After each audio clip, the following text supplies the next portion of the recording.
Mahigit 1 linggo pa bagong undas, dagsa ng mga naglilinis at nagpipintura ng mga nicho ng mga mahal nila sa buhay sa Manila North Cemetery.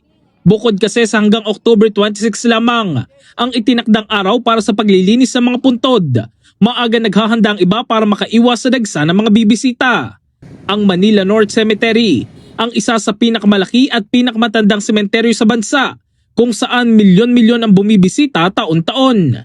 Tiniyak naman ng pamunuan ng Manila North Cemetery na handa na sila sa dagsa ng mga bibisita.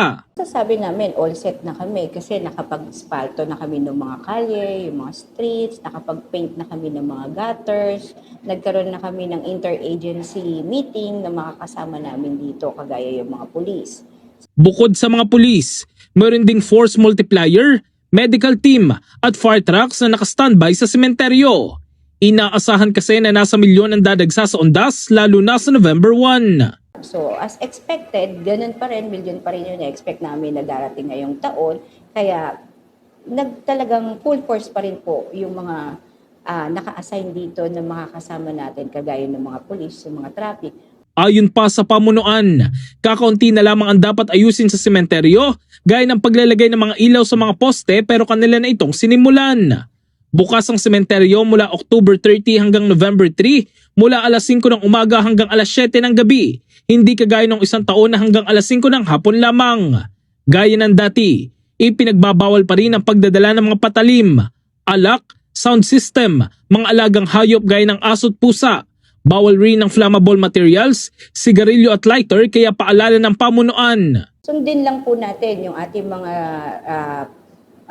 important reminders kagaya po nung pagdadala ng mga matatalim na bagay, lalo na po yung pets. Kasi last year po, marami pa rin nagdala ng pets na naiwan po sa ating mga kapulisan. Medyo nadadagdagan po ang aming trabaho sa pag-aalaga ng pets nyo. Samantala, ramdam na ang pagtaas ng presyo ng bulaklak ilang linggo bagong undas. Gaya ng Rados na ngayon ay nasa 50 pesos ng isang bungkos mula sa dating 100 piso kada 3 bungkos.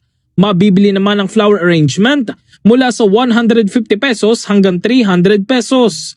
Pagdating naman sa presyo ng kandila, mabibili ang isang balot ng sperm candle na may 4 na pirasong laman sa halagang 70 pesos, habang ang vigil candle na nasa baso ay mabibili ng 50 pesos kada piraso.